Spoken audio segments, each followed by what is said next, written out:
બનાસકાંઠા જિલ્લામાં અસામાજિક તત્વોને પોલીસનો ડર નથી, કારણ કે આ અસામાજિક તત્વો છે. આ સામાજિક તત્વો દ્વારા પોલીસની ઓળખ આપી એ ખેડૂત પાસેથી બળાત્કારના ખોટો કેસ કરવા બાબતે 15 લાખ રૂપિયાની માંગણી કરી અને આખરે 5 લાખમાં સોદો ફિક્સ થયો. જોકે પોલીસ મથકે ફરિયાદ નોંધાણી અને આખરે આ પોલીસની ખોટી ઓળખ આપનાર જે અસામાજિક તત્વો છે, આ અસામાજિક તત્વોના મામેરા ભરાયા છે. તેની વિગતે વાત આ વિડીયોમાં કરવી છે. વૈષ્ણવજન તો તેને કહીએ જે પીડ પરાઈ જાનાને રે. નમસ્કાર, હું છું દિનેશ ઠાકોર. નવજીવન ન્યૂઝમાં આપનું હાર્દિક સ્વાગત છે. બનાસકાંઠા જિલ્લામાં જે અસામાજિક તત્વો છે, અસામાજિક તત્વોને જાણે પોલીસનો ડર ન હોય તે પ્રકારની એક ઘટના સામે આવી છે. બનાસકાંઠાના વડગામ પંથકના 58 વર્ષીય એક ખેડૂતને બળાત્કારના ખોટા કેસમાં ફસાવી દઈ અને 15 લાખ રૂપિયાની ખંડણી માંગવામાં આવી અને આખરે 5 લાખમાં સોદો ફિક્સ થયો. એટલું જ નહીં, આ અસામાજિક તત્વોની જે ટોળકી છે, આ ટોળકીએ એલસીબી પોલીસની ખોટી ઓળખ આપી 15 લાખ રૂપિયાની માંગણી કરી. મળતી માહિતી મુજબ 58 વર્ષીય જે વડગામનો જે ખેડૂત હતો, આ ખેડૂતને એક મેસેજ આવે છે અને મેસેજ થકી એક મહિલાના સંપર્કમાં આવે છે. જોકે મહિલાના સંપર્કમાં આવ્યા બાદ આ મહિલા સાથે રૂબરૂ મળવાનું થાય છે અને જે વડગામનું બાવળચૂડી જે વિસ્તાર છે, આ વિસ્તારમાં આ મહિલા હતી, તેની સાથે અન્ય એક પણ મહિલા હતી. જોકે ત્યાં જે ગૌચર હતી, આ ગૌચરની જગ્યામાં મળવાનું થયું અને આખરે આ મહિલા દ્વારા શારીરિક સંબંધ બાંધવાની માગણી કરવામાં આવી. જોકે ખેડૂત દ્વારા આ માગણી સ્વીકારવામાં ન આવી અને આખરે આ વાતચીત શરૂ હતી. તે દરમિયાન 4 શખ્સો ગાડી લઈને ત્યાં પહોંચે છે અને કહે છે કે હું એલસીબી પોલીસમાં છીએ, તમે મહિલાઓ સાથે શોષણ કરો છો, મહિલાઓ સાથે બળાત્કાર કર્યો છે, તને ખોટા કેસમાં ફસાવી દઈશું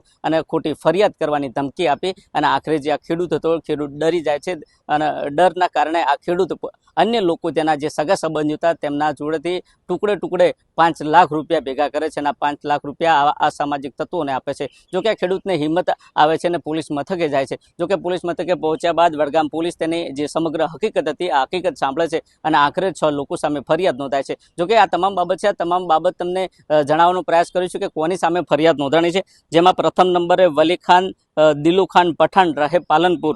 બીજા નંબરના છે જયંતિભાઈ ગમાભાઈ કોઈટિયા, પોતે જે સરીપડા જે ગામ છે, આ સરીપડા ગામના જે મહિલા સરપંચ છે, આ મહિલા સરપંચના પતિ છે. અને ત્રીજા નંબરના છે જુલ્ફિકાર કાસમભાઈ મકરાણી, એક ખાનગી ચેનલમાં કામ કરે છે. આ 3 નામજોગ અને 3 અજાણ્યા જે શખ્સો હતા, શખ્સો વિરુદ્ધ ફરિયાદ નોંધાણી. જોકે ફરિયાદ નોંધાયા બાદ પોલીસ દ્વારા અલગ અલગ ટીમો બનાવવામાં આવી અને આ ટીમોમાં એલસીબી પોલીસે આ 3 શખ્સોની અટકાયત કરી. જોકે 3 શખ્સો સિવાયના જે અન્ય 3 શખ્સો છે, આ 3 શખ્સોમાં 2 મહિલા છે અને એક અજાણ્યા શખ્સો છે. જોકે તમામ બાબત છે, આ તમામ બાબતને લઈને ડીવાયએસપી જે ગામિત શું કહી રહ્યા છે તે પણ તમે સાંભળો. બનાસકાંઠા જિલ્લાના વડગામ તાલુકાના વડગામ પોલીસ સ્ટેશન ખાતે એક વયસ્ક ઈસમને એક મહિલા દ્વારા ફોન પર વાતચીત કરી, પરિચય કેળવી અને મિત્રતા કેળવીને તેને પોતાના પ્રેમજાળમાં ફસાવી આ વ્યક્તિને છાપી નજીક એકાંત જગ્યાએ બોલાવવામાં આવે છે, જ્યાં મહિલા ના મિત્રો ત્યાં આવી જાય છે અને એલસીબી પોલીસની ખોટી ઓળખ આપીને આ મહિલા પર ની ખોટી ઓળખ આપીને જે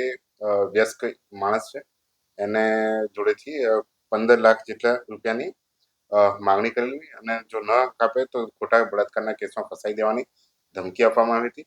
જે અન્વયે આ ગુનામાં 5 લાખ રૂપિયા ફરિયાદીએ આ લોકોને આપી દીધેલા હતા.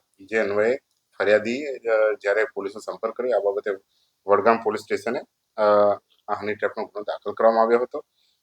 આપને જણાવું કે બનાસકાંઠા રેન્જ આઈજી પ્રસિદ્ધ રાઠોડ મેડમ અને બનાસકાંઠા જિલ્લા પોલીસ વડા શ્રી પ્રશાંત સુંબે સાહેબ દ્વારા આવા હની ટ્રેપના ગુનાઓ બનતા અટકાવવા માટે અને તમામ બનાસકાંઠાના નાગરિકો જે કોઈ અન્ય આવા હની ટ્રેપની ટોળકી હોય એના સિંકંજામાં ફસે તે માટે આવા આરોપીને ત્વરિત પકડી લેવાની સૂચના હોય.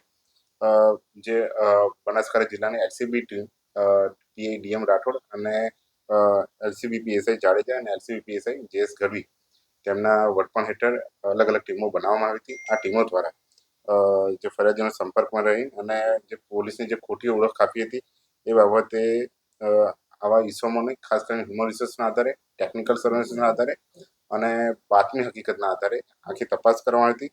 જેમાં અલગ અલગ ટીમો દ્વારા જે મુખ્ય સૂત્રધાર સહિત 3 ઈસમોને એલસીબી ટીમ દ્વારા પકડી પાડવામાં આવ્યા હતા. આ કામે આ ગુનામાં હની ટ્રેપમાં જે મુખ્ય સૂત્રધાર છે વલીખાન ભીખુખાન પઠાણ તથા જયંતિભાઈ ગમાભાઈ કોઈટિયા, જેઓ સરીપડા ગામના માજી સરપંચ પણ છે. તદુપરાંત જુલ્ફિકાર કાસમભાઈ મકરાણી, જેઓ ગુજરાત રથ ન્યૂઝ ચેનલના પત્રકાર પણ છે. તેઓ આ ઇન્ટ્રોગેશનમાં અમને હકીકત મળી હતી, જે બાબતે તેઓએ જે હકીકતમાં જણાવ્યું કે છાપી ગામ ખાતે જે બ્યુટી પાર્લર જે ચાલે છે તેમાં ભાવનાબેન પ્રજાપતિ નામની મહિલા તેઓના સંપર્કમાં આવેલી અને પૈસાદાર અને વ્યસ્ત વ્યક્તિ હોય તેઓને પ્રેમજાળમાં ફસાવી અને એકાંત જગ્યાએ તેઓ ભેગા થઈ અને પછી આવા વ્યક્તિને બલાત્કારને ગુનામાં ખોટી રીતે ફસાવવાની ધમકી આપીને તેમના જોડેથી આ પૈસાઓ ની માંગણી કરતી હતી. તે રીતની એમની એમો પ્રસ્થાપિત થઈ હતી અને 5 લાખ રૂપિયા જેટલા એમને બળજબરીથી આ જે ફરિયાદી પાસેથી પડાવી લીધા હતા. અત્યાર સુધીમાં જે આરોપી પકડાઈ ગયા છે એમાં છે જયંતિભાઈ ગામભાઈ કોઈટિયા, રહે સરીપડા, તાલુકો પાલનપુર, તેમજ વલીખાન ભીખુખાન પઠાણ, રહે સુખબાગ રોડ, પાલનપુર, અને જુલ્ફિકાર કાસમભાઈ મકરાણી, રહે પાલનપુર, જેમને પોતે એલસીબીના માણસ તરીકેની પોતે ઓળખ આપી હતી. વોન્ટેડ આરોપીઓના નામ ભાવનાબેન પ્રજાપતિ ઉર્ફે ભૂમિ પંચાલ, આરતી, જે ભાવનાબેન પ્રજાપતિના પાસે નોકરી કરે છે, તદુપરાંત એક અજાણ્યો ઇસમ જેને હજુ તપાસ ચાલી રહી છે. અત્યાર સુધીમાં જે મુદ્દામાં જે અમે કબજો કર્યો છે એમાં બનાસકાંઠા એલસીબી ટીમ દ્વારા હોન્ડા સિટી કાર અને 3 મોબાઈલ આમાં ગુનામાં કબજે લેવામાં આવ્યા છે. હું આપને જણાવું કે જે આરોપી જયંતિભાઈ ગામભાઈ કોઈટિયા એનો ખૂબ જે ગુનાહિત ઇતિહાસ છે પોલીસ દ્વારા વેરીફાઈ કરવામાં આવ્યો હતો, જેમાં ડીસીપી પોલીસ સ્ટેશન અમદાવાદ શહેર ખાતે 323ના ગુનામાં જે હની ટ્રેપનો ગુનો છે ની કલમો હેઠળનો ગુનો છે એમાં એની સંડોવણી જણાવેલી હતી. તદુપરાંત અમદાવાદ મેટ્રોપોલિટન કોર્ટમાં પણ એક ગુનાની એમાં તજવીજ ચાલી રહેલી છે. તદુપરાંત પાલનપુર સિવિલ કોર્ટમાં પણ સીસી નંબર 2193/2021 જેમાં 11,33,000ની બાબતની પણ એક તપાસ ચાલી રહી છે. આખા સમગ્ર તપાસમાં જે PI LCB PI DM Rathod, LCB PSI JS Gadhvi, LCB PSI Jadeja, તેમજ બળવંતસિંહ, યાજ્ઞિકકુમાર, રાજેશકુમાર, મુકેશભાઈ, અંકિત કુમાર, અલ્પેશ કુમાર, નાથુભાઈ, મુકેશભાઈ, પ્રકાશભાઈ, મહેશભાઈ, આશીષ કુમાર અને વિક્રમદાન જે એલસીબીના કર્મચારીઓ છે તેઓ જોડાયા હતા અને તેમને ટૂંક સમયમાં આરોપીઓને પકડી પાડ્યા હતા અને બીજા અન્ય આરોપી પકડવા માટે પણ ચક્રો ગતિમાન કરેલા છે. તમે જો તે પ્રકારે ડીવાયએસપીનું કહેવું છે કે એલસીબીની ખોટી ઓળખ આપી આ જે ટોળકી હતી આ ટોળકી હની ટ્રેપમાં લોકોને ફસાવતી હતી. એટલું જ નહીં, પ્રેમજાળમાં ફસાવ્યા બાદ રૂપિયાની માંગણી કરતી હતી અને આખરે વડગામ પોલીસ મથકે ફરિયાદ નોંધાણી. એના ફરિયાદને લઈને સ્થાનિક પોલીસ અને એલસીબી પોલીસ દ્વારા અલગ અલગ ટીમો બનાવવામાં આવી અને આ ટીમોના આધારે જે સીસીટીવી કેમેરા હતા સીસીટીવી કેમેરા ખંગોળવામાં આવ્યા અને આખરે આરોપી સુધી પોલીસ પહોંચી. જોકે 6માંથી 3 જે શખ્સો હતા 3 શખ્સોની અટકાયત કરીને આ જે 3 શખ્સો હતા 3માંથી એક પૂર્વ સરપંચના પતિ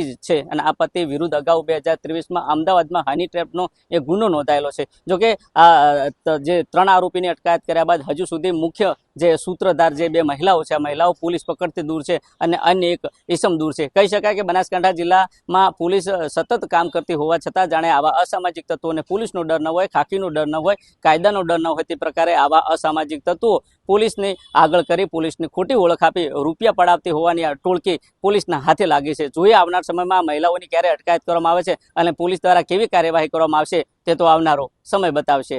દિનેશ ઠાકોર, નવજીવન ન્યૂઝ, બનાસકાંઠા.